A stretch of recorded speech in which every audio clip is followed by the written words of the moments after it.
This is the best Do you hear me? of the Paul Finebaum Show podcast.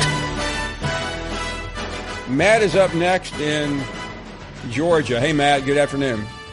Hey, Paul, I was striking, but I went to the Georgia Tech baseball game last night. I had Tom Crean come up to me and Kirby Smart come up to me and tell me to keep fighting the good fight against the biased Alabama Paul Finebaum Show.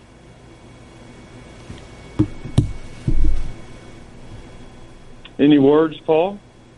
I'm afraid not. You said what you had to say yesterday. I am saying what I have to say today, which is nothing to you. What, so you're just giving up, Paul? No, I've tried to talk to you about 10 different times, Matt, and since you try to talk over me every time I do, I've decided that when you call in, you can talk and I'll listen. Well, I'm listening to you now, Paul. I don't have anything to say. Well, the problem is, Paul, is you don't have nothing to say because you know I'm right.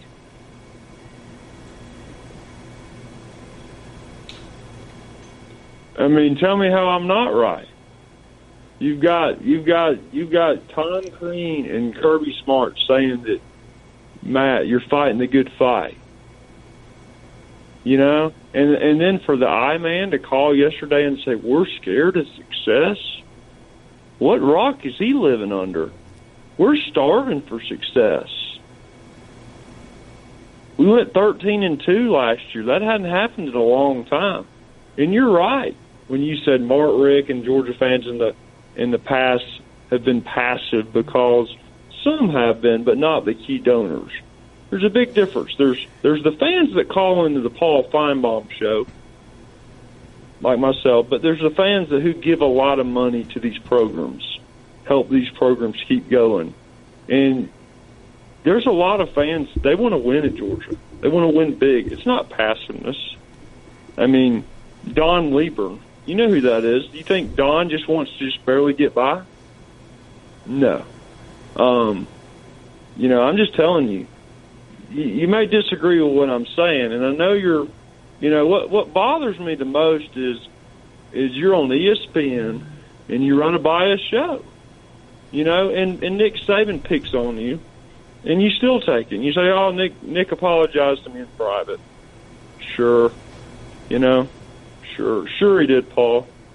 He made an embarrassment of you on SEC Network, and then he said, oh, and they had cameras afterwards, him sitting there pointing his finger in your face. You know, and you're just like, okay, I'll take it because Alabama drives my ratings.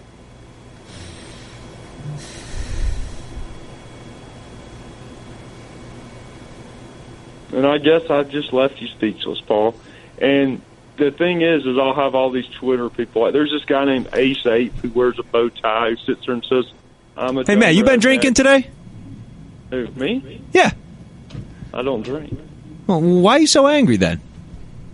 I'm just speaking the truth. Well, why so angry, though? Because I'm tired. Tired of what? Georgia fans getting picked on. Oh, what are they getting picked on for, man? What are we picking on Georgia fans about? I-Man calling in yesterday. And you care what other people think about your team? Not really. Well, why are you calling in and complaining for 5 minutes about it then? Matt, that's why you're calling in, is because your feelers are hurt that other callers are bashing Georgia. Other callers are calling out. Right. You're really that upset because I-Man called in and said, you know, these Georgia fans, like, that's what you care about? Not really. We beat them in the SEC championship. But if you didn't care, why are you calling in begging Paul to get in a fight with you?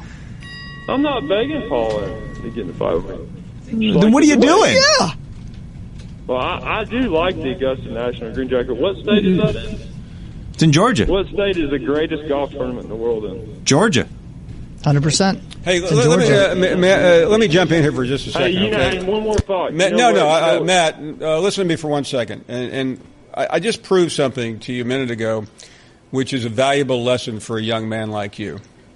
When you're engaging with someone who has done this every day, you actually just sound like a raving lunatic. When you're talking to yourself, you just simply sound like a pathetic lunatic. And Matt, your problem is you have no talent. You're a liar. You just made up this stuff about Kirby Smart and Tom Crean. And we really don't like liars on this show. We like to have fun. We like to engage in conversation. I'm a liar? We don't like people to make scurrilous, unfair, unreasonable and outrageous allegations against other fan bases' intelligence, other fan bases' socioeconomic worth, where they went to school, where they didn't go to school. This is a collection and a coalescing of a family, and you're not in this family anymore. You're listening to the Paul Finebaum Show podcast. Welcome back to the program. During the break, for those of you who are listening on the radio, we Mark and what's the other guy's name in there? Randy. Showed video of Greg McElroy before he was ready to come on. And Greg, you do this a lot. I do it a lot. I don't want someone showing video of me before I'm on live. I mean, you were not told of this, were you? I was not, but Paul, you have to understand that the camera and the eye in the sky is always watching. This is Big Brother. This is what it is. And Kubiak and Randy are essentially Big Brother today. If that's the way they want to play it, two can play that game. We'll find and we'll make sure, because we're better friends with the director than they are. Yeah. We might be able to get some off-camera footage, considering they are wearing those lovely green jackets in Augusta right now. Okay, biggest story in Tuscaloosa right now, Greg. It's the battle between King James and Nick Saban. I mean, is that really a conversation piece down there where you are? No, not even a little bit, to be frank. And looking at it from Alabama's perspective, this is almost like a dream scenario. It's free publicity from the most marketable player in the entire world, regardless of sport. So LeBron James is fed up, and I think LeBron James is actually using this as a little bit of publicity for his own show, honestly, because there's no copyright infringement that's going on. LeBron James has zero legal ground to stand on. It's only bringing more attention to LeBron's show and to Alabama's show. So frankly, I actually think this is going to work out quite well for both parties now that the subject and the conversation around shop talk and the shop is now in front and center when it comes to American sports. Well, now let's actually get to real football, and that's on the field. Certainly the quarterback debate has not been as hotly discussed since Tua got hurt. What is his condition, and what do you hear, assuming he can return to some sense of normalcy in terms of what will we know, if anything, after next weekend? Well, Paul, at this point, it's far too early to really be able to tell who's leading this race. And I don't think Nick Saban ever had anticipated making a decision in spring ball. This was a competition that was going to be going on throughout spring, throughout summer. They want to chart and evaluate thousands of throws, and the only way to do that is to extend this competition as long as humanly possible. So the fact that Tua Tagovailoa is not at 100% right now, it makes it difficult to gauge exactly how this competition is going. Now, I was at practice yesterday. He did throw without limitations, which I found quite fascinating. Now, did he have the same command or the same velocity that we're so accustomed to seeing from Tua? No. But that's okay. It's to be expected. He's only a couple weeks removed from having broken a finger in his hand. So this is a long time from when they're going to make this decision. So I'm not sure it really affects the race in general, because the player that's playing best at the end of August is the guy that'll step out there in the start as the starter in the first game of the season. You hear everything. You're actually on the inside. You see practice. We're just reading Twitter to try to get our information. But yeah, you always hear one's a leader, one's a better player. All this stuff that you've been involved with, being in quarterback competitions. Does any of this really matter to Nick Saban and his staff when trying to make a determination? And when they do, how do you do it without losing one? Well, I think that's the most difficult thing that Nick Saban's going to have to deal with this year is if, in fact, he names Jalen and or Tua, whatever, however they settle this thing out. If they play both, then the likelihood is both could be a little unhappy too. But I think, too, at some point, they're going to make a starting quarterback decision. When that day comes, we're not sure when it's going to come, but it's likely to kind of lead to us assuming that the loser of that competition is going to transfer and look for greener pastures. So that's the assumption. I think that's the difficult thing for Nick Saban right now, is to give each guy a fair chance at trying to win the job. And what he's always said, what it really comes down to in regards to who's going to be the quarterback at Alabama.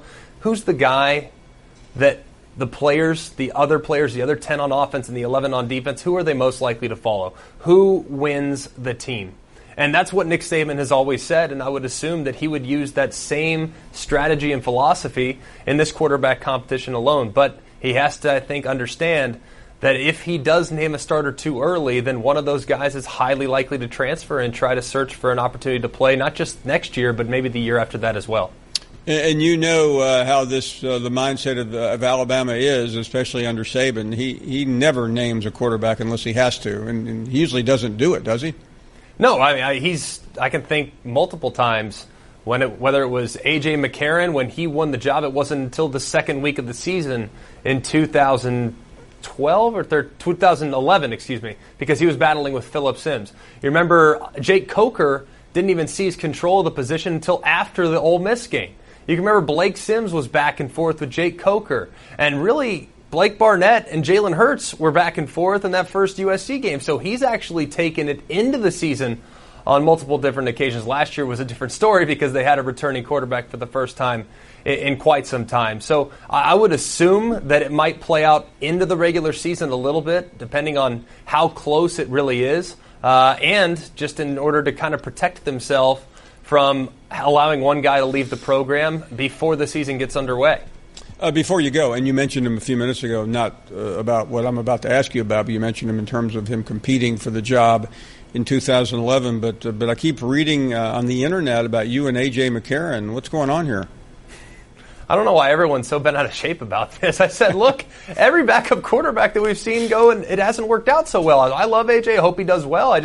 I don't know for certain that a backup quarterback is going to go be an elite starter in the NFL. I know a lot of Alabama fans have really taken offense to that, and AJ's brother even came at me on Twitter. I said, I don't know these things. These things are impossible to really have a gauge on. I hope for the best for him, and I hope that things work out well for him in Buffalo. I really believe in the opportunity and the team that they have around him. It's just, I don't know for certain that he's going to become a Hall of Famer. I'd love it for him. I'd love it for his family. It's just, right now, it's tough to tell on such limited work that we saw from him in Cincinnati a few years ago.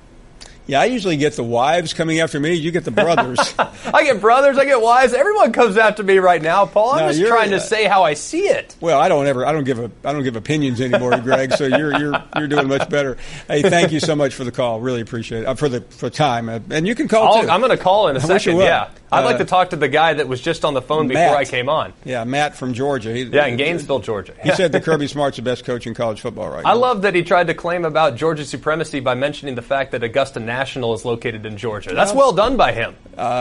It trumps anything that Alabama has. You're listening to the Paul Feinbaum Show podcast. You're not worth a flip. It is with great delight we welcome in John Feinstein, who is one of the most influential sports writers in the medium's history. He started his career with the Washington Post and has gone on writing for magazines, has worked for countless networks, and has written, I believe, 36 books, including several of the most recognized sports books of all time, including, of course, A Season on the Brink and A Good Walk Spoiled. He has written about Tiger Woods, did a book on Tiger years ago, and has chronicled Tiger's entire career. John, welcome to the program from Augusta. Good afternoon. I know it's always a great week for you with the NCAA tournament and the Masters. Paul, it's great to talk to you. I figured we'd discuss Bobby Lee Hurt at some length today. That was the intersection of John and I a couple years ago.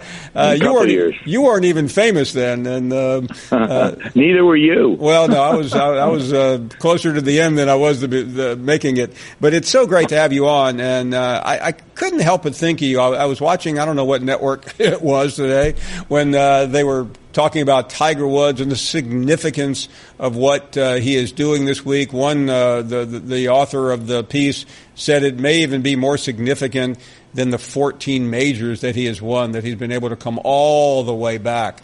And why I thought of you, I don't know. But I am very curious, as someone who has been around Tiger his entire career, who has written about him, your thoughts on what we have seen and what we may end up seeing over the next 5 days.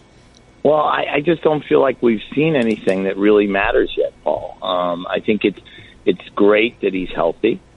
He's played well in the last couple tournaments he was in at Tampa and at Bay Hill, and was in contention on the back nine on Sunday, which is a long way from a year ago when he couldn't really pick up a golf club. And I think that's all good. But the notion that, we've already awarded him his 15th major championship and his 5th green jacket before anybody's teed it up on Thursday morning is laughable to me. I mean, nobody knows what's going to happen in a golf tournament. You give me the list of people who 2 years ago had Danny Willett winning the Masters. Give me the list of people a year ago who had Sergio Garcia winning the Masters. And to me, that's one of the beauties of golf, that if you give me a list of 20 guys right now who, you allow me to list 20 people who I think can win the Masters, I might not get the winner. In a tennis tournament, you give me 5, and I'll almost surely get the winner. So I think it's fine that Tiger Woods is back and playing and healthy. On the other hand, I don't think it's all that great that there's so much hype surrounding him that it's a little bit unfair to him, and it's certainly unfair to all the guys who have carried the sport the last few years when he hasn't been playing because of injuries. And that's what sort of bothers me. I guess I'm a little bit the cynic, and I know you'll be shocked to hear that. Well, no, and listen, I get it. Certainly, we all know where I work and where you once worked, and certainly that plays into the narrative of people watching. And Tiger is bigger than any other golfer, but I have to agree with you, and I just want to get a little bit underneath it. Other than the obvious, why are people? I mean, these aren't just abstract people. These are a lot of credible people are saying this. Well, I think some of it is, let's be fair.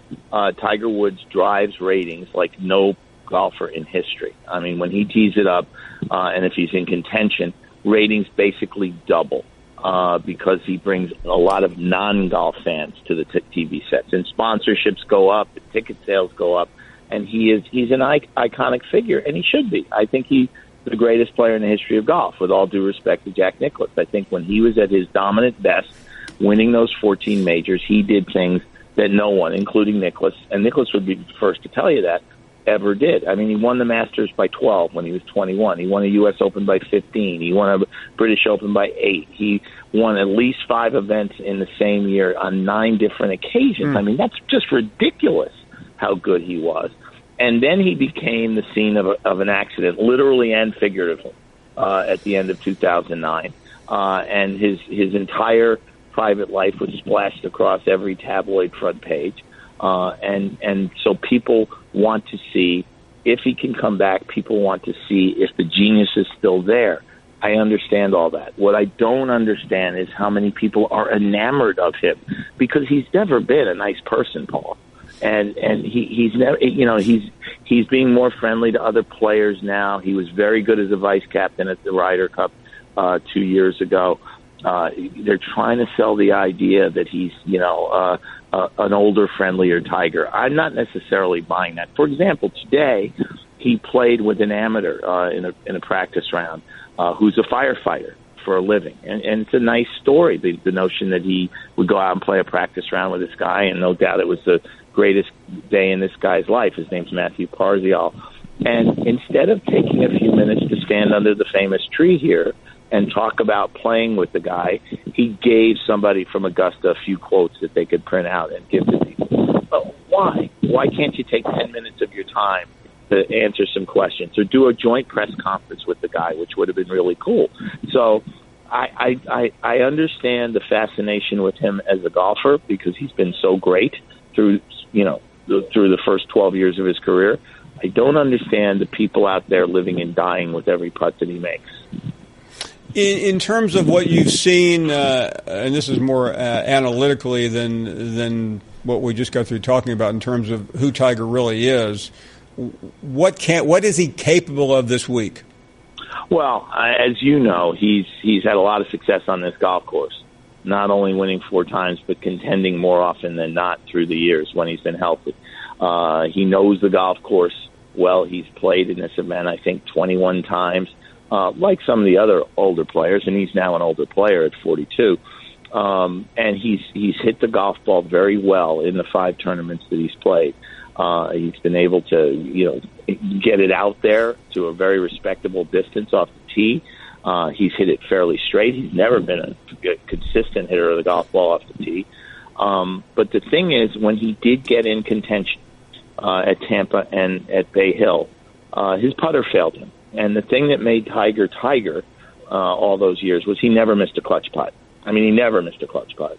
And he stopped making clutch putts after that accident in 2009. And by clutch putts, I mean putts when he had a chance in majors, because he did contend on a number of occasions. In 2010, he was tied for fourth here. He was tied for fourth in the U.S. Open at Pebble Beach. He was the leader after 36 holes in 2012 at Olympic Club. He was in contention at the PGA at Kiawah Island for 2 rounds. And then on the weekends, he couldn't make clutch putts anymore. So the real test will come if he gets in contention on the weekend. Can he make putts the way he used to? And that'll be the question. And if he does that, and if he wins, then he's back. Because by his definition of success, only winning major championships matters. So all these people who are writing Tiger's back, if I had $1, Paul, for every headline I've seen that says Tiger's back in some way, shape, or form, I'd be as rich as you. Thank you.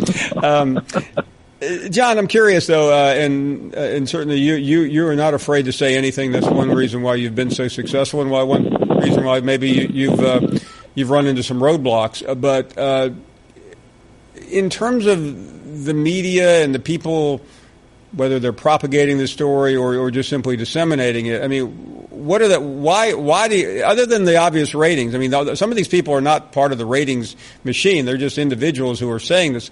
What's the motivation to look past all the obvious things that you have already detailed here for us and everyone else knows? It's a very good question, and it's funny because this morning I had a discussion with one of my Golf Digest colleagues, and I made the comment that I didn't really care if Tiger Woods played well or not. If he does, it's fine. There's a story. If he doesn't, it's fine. Other people will make the story. And she said to me, how can you not want to see him do well if you're part of the golf industry? Well, I don't consider myself part of the golf industry. I'm a reporter who covers golf, among many other things, as you know. But many of the people who specialize in covering golf, whether they be print people, internet people, TV people, radio people, a lot of them are ex-players.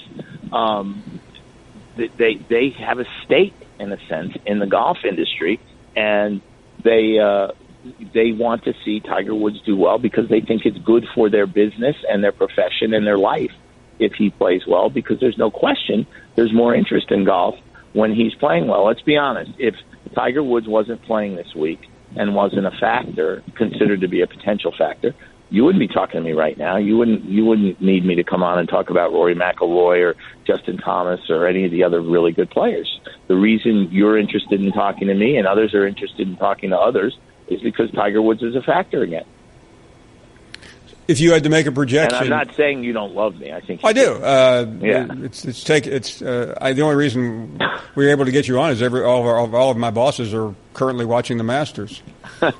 They're distracted, right? Where's he going to finish? I haven't the vaguest idea. Now, and if I did, again, I wouldn't be talking to you because I'd be lying on my island somewhere, having won millions, making good bets.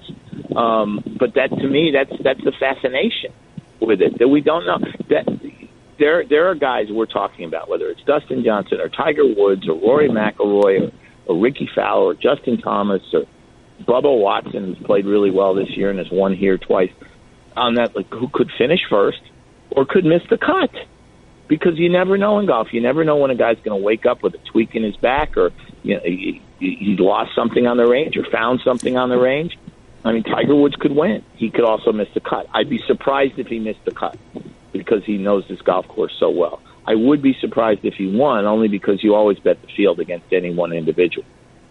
So that's more of the analysis than anything. But sometimes, listen, there have been years, as you know, John, you've covered this tournament for a couple of lifetimes. There are a couple of guys that look like, they are almost sure winners, and sometimes it happens that way. Occasionally. I will say this, the one time in the history of golf, since I've been involved in it anyway, where you were right to bet an individual against the field if you were a bettor, was that period from 99 to 02 when Tiger won 7 majors out of 11. And so the odds were in his favor during that period that he was going to win. Now, he then turned around and fired Butch Harmon as his teacher. And it took him 3.5 years to adapt to his new swing from Hank Haney and start winning majors again.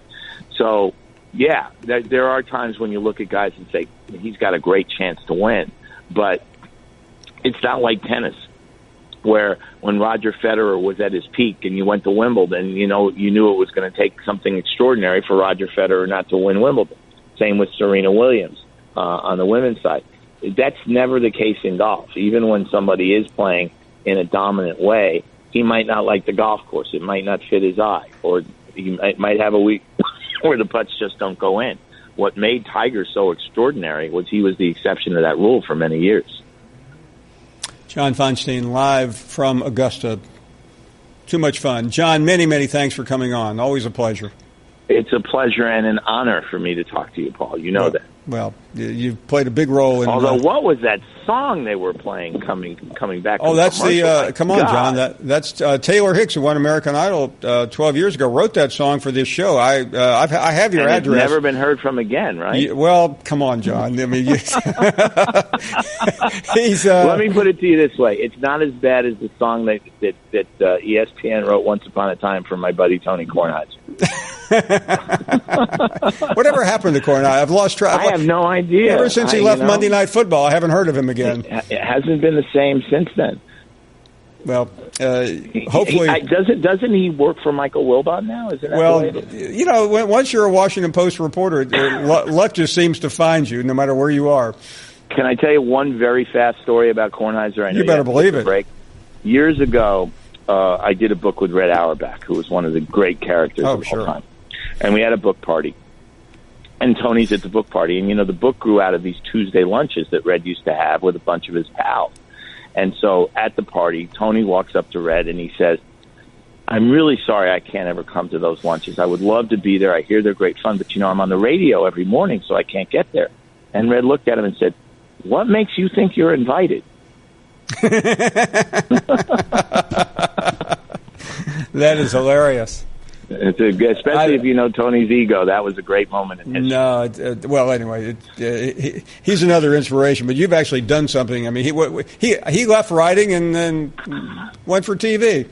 Right. He made the money, and I kept writing. Yeah, but no one will ever top you. We're both very happy, so it worked out great for all of us. No, again, John, so thankful you could break away. I hope a green jacket isn't seeing you on a phone right now.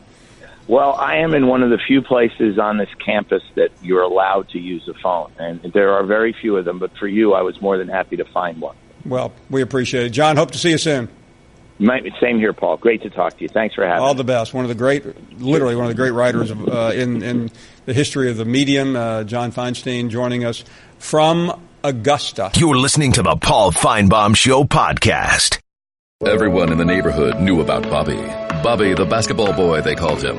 Bobby wanted to go pro someday, so he was always out in the driveway shooting hoops. But one day, his mom came out and told him, Hey, your wife wants you to take out the trash? His mom was visiting, and Bobby was a grown man. He had kind of missed his window. Plus, no one had ever seen him actually make a basket. But on the other hand, Bobby had heard how Geico could save him money on car insurance, so he switched and saved. So it was all good. We welcome you back to the program. Glad you're here, and what a program it has been so far. We still have more to go, and more of your phone calls at 855-242-7285. John Feinstein joining us earlier from Augusta. Steve is up right now in Knoxville. Steve, good afternoon. Thanks for taking my call. My arm's asleep. I'm waiting on you. Well, I'm sorry. I'm glad you made it on. Hey, me too. Been watching the show for a while. I had two questions. I'm an old Tennessee grad, and I've been watching that football program since I was born. And I think we ought to bring sexy back in the truth with old Feinstein. I thought he hit the nail on the head with Tiger Woods. I mean, come on. That guy's done okay in a couple of tournaments, and all of a sudden they're putting the weight of the world of the Masters program on him of bringing golf back. What's going on in golf? Well, I think he's right about a couple of things. I think some of it is really creating a false narrative, and I think CBS, whether it's ESPN or anyone, is playing a role there because he is the biggest name. And, golf, I love it, you love it, but it still has a fairly limited audience. The difference between Tiger playing well in a tournament and just a normal tournament are significant. I'll never forget being in Augusta in '97 when Tiger won and he lapped the field. It was a cultural event. It was an awakening. And the next time Tiger wins a major, it will be the same thing. So I think you tend, and the media tends to be hyperbolic anyway.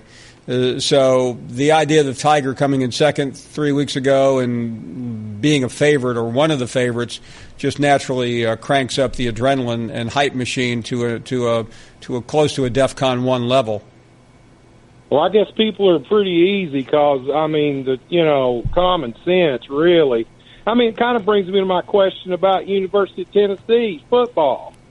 That place has been a train wreck since, Phil Fulmer got lucky in '98. Now, don't get me wrong, I'm a graduate and taught there, but still, I watched that whole season and got kicked out of a bar in Ojai, California when they laid the ball on the carpet against, I think it was Arkansas.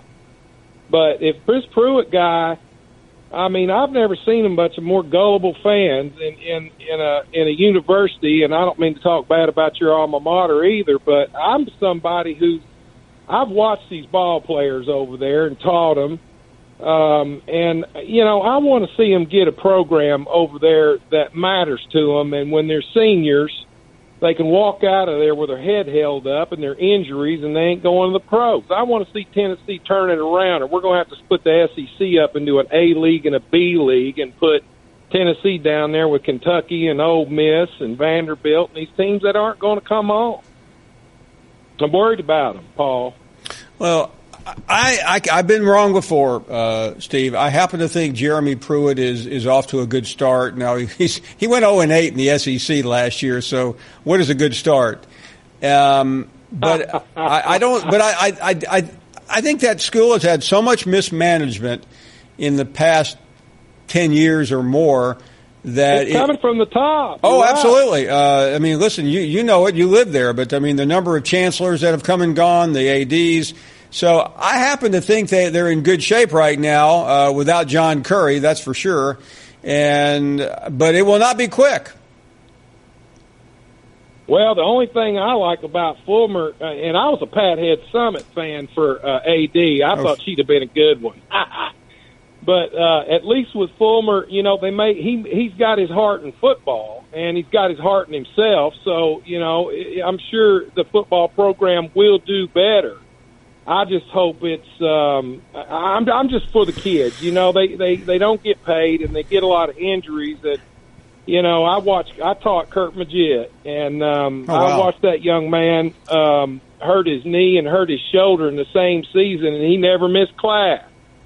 So I just was. I wish they would figure out a way at Tennessee to, do right by these kids that bring out these 100. We have crowds of 105,000 people in a losing season. You know that. You've been there. And I just would love to see Tennessee start to come back in what it was during the Neyland years, like Alabama did with Nick. Because when Nick came on, they was down at the bottom. Oh, they sure did. You're absolutely right. Hey, listen, Steve, thank you for the call. Really glad to talk to you. All right. You got it, bud. Talk soon. Randy is up next. Hey, Randy. Hey, Paul. How you doing? We're doing well. Thank you. It's been a fun show. Hey, for what it's worth, I thought Greg out of Athens, Alabama was a really good call. I thought he had a lot of great points. He was. Really quick, just a couple of things. I think there's a way that you can add to your retirement fund and still make a lot of us happy. What do you say you charge $10 a day, Matt, to take a call from Matt? And we'll pool money together, and you can put it towards the Paul Finebaum Beach House. Well, that's the best idea I've heard today. Well, anyway, I'm sure he means well. A couple of things, and I actually, that was the biggest reason I called it seriously. I mean, that guy, as a Georgia fan, he drives me crazy. I mean, he just, Daryl says things that makes my head want to split. But that that dude's off the chart. So enough on him. I hate bringing him up because I think he feeds off this. Just a couple real good quick points. I'm not a LeBron fan. Never will be a LeBron fan. And, somebody else called up a little earlier and pointed out the Eddie Murphy movies. There's 4 movies called Barbershop, and with really unimaginative names. Barbershop 1, 2, 3, and 4. And, so and the format's in a barbershop. Cedric the Entertainer was the guy that was behind that. So I'm not getting where LeBron's coming from, because this is not an original idea. I don't think anybody cares. And really, seriously, he ought to just kind of be quiet and focus on basketball. Well, no, listen, LeBron. I don't want to go Laura Ingraham here. But LeBron has every right to express his opinion on anything. But this is really petty, though, because there's no real gain for the. I mean, it's not like anyone's profiting millions off of his likeness. Or anything else. I mean, this is a fun episode that Alabama's putting out on social media, for heaven's sake. Well, I guess it's a quiet time of year. I'll just leave that at that. You would think LeBron might have. I mean, it's not like his team is setting the. I mean, they're playing better. Don't misunderstand me, but it's an unnecessary fight against a guy who I would think LeBron would have a lot of commonality with. Nick Saban. Yeah, totally agree. I hadn't gotten this from the time that it came out. Hey, just a quick question for you. Yeah, and this is and I can't remember if you ever really came out and said who you really wanted at Tennessee. But in watching the show, and I didn't catch them all, but I caught a lot of them. My gut told me that you really wanted Mullen at UT. Well, I think he would have been a great choice, and I think it's come out now that he was waiting in the wings. If he had not gotten the Florida job, he would have been at Tennessee. Yeah, and I frankly, that's where I thought he was going to end up. And I'm not going to lie to you, I was hoping and praying that Kelly would go to Florida, because I think that would have been a disaster. Yeah, and I had just heard that from Tennessee people. And listen, I do want, and I'm glad you brought this up, Randy. I'm sorry, because I want some of those people who called in this show back in October and November, who swore that they knew for a fact that John Gruden was going to be the next coach. Yeah. Where are they?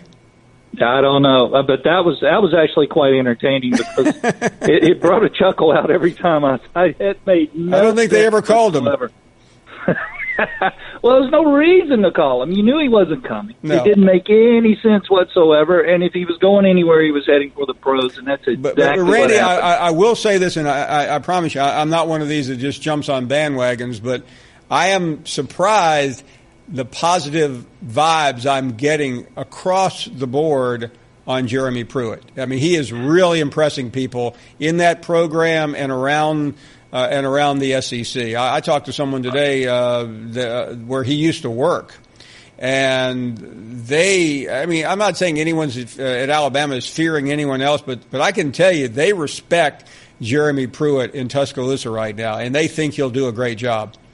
I think you hit the nail on the head. I do think he's another Kirby Smart. He just has a couple of disadvantages. One, if he had gotten to Tennessee before Kirby got to Georgia, then he would have the jump. No, you're right. And the other part, and he doesn't have the recruiting base in state. No, there's no that way. Smart does. So it's going to take longer. And if UT fans will suck it up, I think he's going to get Randy, them there. Tennessee has to become a national brand again, and I know some Tennessee people think they have one. They don't. Right. That was they need to build it back. They're capable of it. It's been done not that long ago, but Georgia is way ahead of right now of everyone but Alabama. Hey, really appreciate the call. You're listening to the Paul Feinbaum Show podcast. Let's get to the calls again at 855-242-7285. And who wants to be next? Well, good afternoon, Paul Feinbaum. That's what I like about this guy. You don't have to call his name. You don't have to do a dog whistle. You're dependable. You don't have to wait for me to flush the toilet or finish peeing off the porch or anything like that. When the bell rings, you go to the center and you start slinging elbows, gloves, knees, feet, and if you can bite that rascal on the neck, bite him. That's what you do when the bell rings. And all you callers out there, all you new people out there that's just finally getting through, when the bell rings, you do something. And because Paul's going to say, John from Saskatchewan, that's your cue. And if you're not John from Saskatchewan, just talk anyway. Just talk anyway. You know, Paul, it was something very cool happened on the radio show earlier, and it was when you were not talking to Matt, but it was at the end of his call. Right there on the radio, now I don't know what came over TV, but right at the end of the call on the radio, there was a slight thump. I don't know if it was on the mic stand or the mic, and then this nice little roll of feedback come out, and then it just died out. It was impressive. I mean, when you can control the tones like that, that's dynamic. That was impressive. I mean, that was a Jimi Hendrix moment, controlling the tones, Paul Feinbaum. Thank you and so the much. Engineers. It was badass, I'm telling you. And then this thing about YouTube and this girl hollering, "You're editing my videos." Do you remember when Legend called and said you were editing his phone calls on the radio? And he was irate. You remember that? That was great. I do remember 1990. Now, who would call up and say, "Do you remember when you was on the radio in 1990?" Of course you do. You talk about it all the time. People say, where'd you come from, Paul? Where'd you come from? Millie does it best. She interviews you. Where'd you come from? What you like? What's your favorite color? Like you was in Tiger Beat magazine talking to Davy Jones or something. What's your favorite birthday? You know, the thing is, I mean, where would I have been if I wasn't right here? That's exactly. Where would you be for the last 5 days a week for 20-plus years? Yeah, we don't have we don't take 3 months off in the summer and have fill-ins. No, and we talk all the time. And you know, even talking about the YouTube and Legend and editing his calls, he was irate. And then Jim comes on, put my calendar list up there, put my grocery list up there. I need Twitters I can block. And he's crying. Same thing. Now here's Legend. Jim calling Legend's little 30-minute program, and they talk 15 minutes about Squirrel and I. They could have talked 15 minutes about Squirrel or talked 15 minutes about me, but could you imagine Squirrel and I just brain digging those two? Because I've had Jim hang up because he couldn't take the pressure, and I've had Legend crying on this radio, and all Jim can do is just loud scream and cuss when he talks to Squirrel. So can you imagine what we would do to them intellectually in their mind? It would be the sound of silence, just like this click. Hello, darkness, my old friend.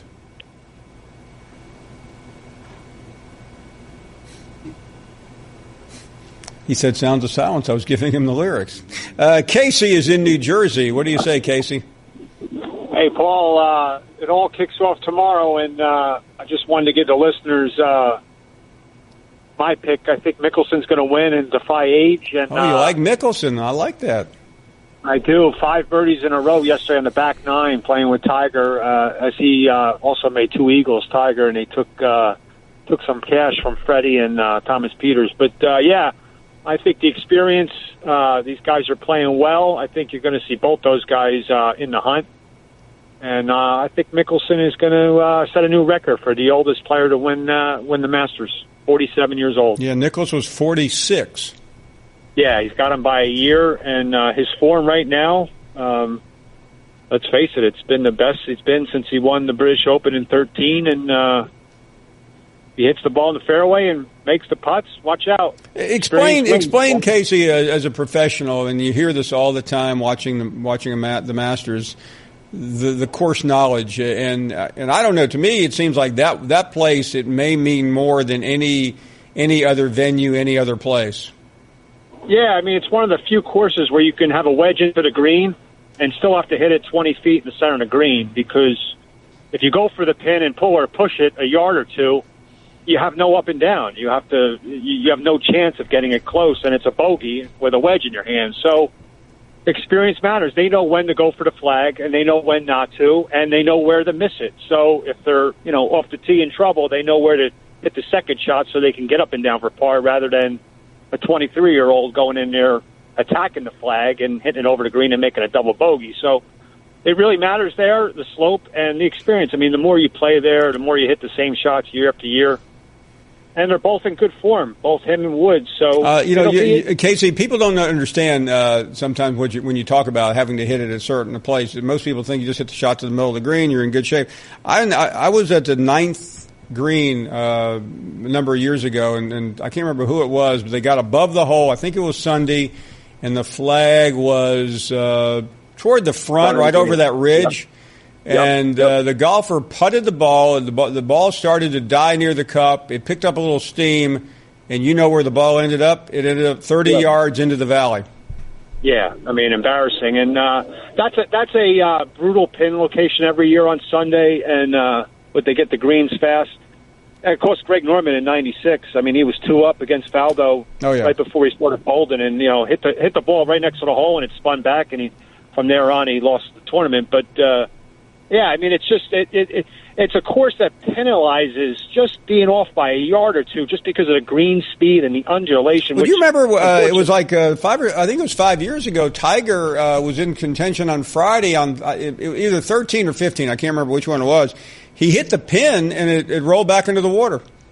Yeah, that's when then he took the illegal drop. Yeah, and right after that, that horrible break. Because if that ball doesn't hit the pin, I think if he makes that putt for birdie, ties for the lead at that point, and went in the water, took the bad drop, and they kept him in the tournament, even though he should have been DQ'd. But that's a whole different story. Yeah, Paul, the golf course,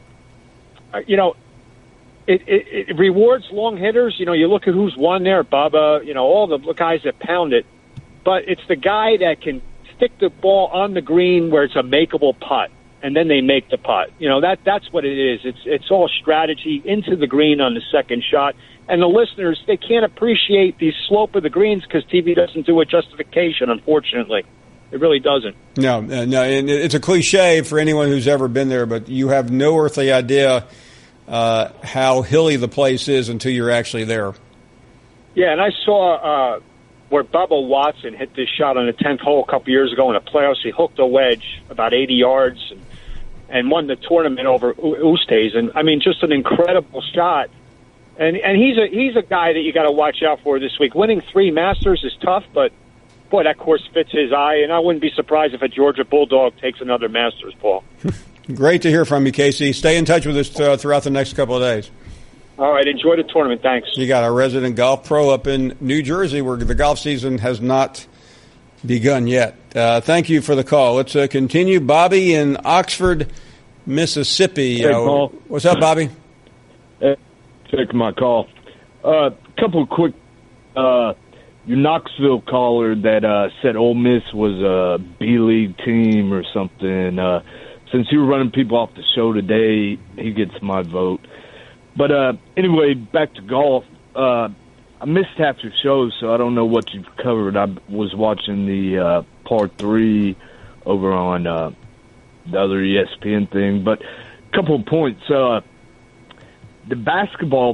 former basketball player that's playing his first Masters, I forget his name, but he made a hole-in-one and then ran out on the green to celebrate and tweaked his ankle real bad. And you have to watch it. Yeah, I saw the video. I can't remember. I don't know what condition he's in, but that was pretty stupid. The other thing, and this is what made the whole thing worth watching, is you had player Nicholas and Watson trio going. And, it's a par 3. They all have their children and grandchildren out there or whatever. Well, on the last hole, Nicholas lets his grandson, 15-year-old grandson, tee off, and he makes a hole-in-one. Oh, wow. First one ever. And Jack starts crying, players crying, Watson's crying. And it was just, to watch it, it takes 30 minutes for it to play out, and it's just, it was great golf. And so I'll leave you with the question. So who do you like this Masters, maybe top 3 come Sunday? And I'll listen. Thank you very much. Yeah, if I could only pick one person, which I guess I can only pick one person, I'll go with Justin Thomas. Thank you for listening to the Paul Finebaum Show podcast. The Paul Finebaum Show airs weekdays on the SEC Network, beginning at 3 Eastern.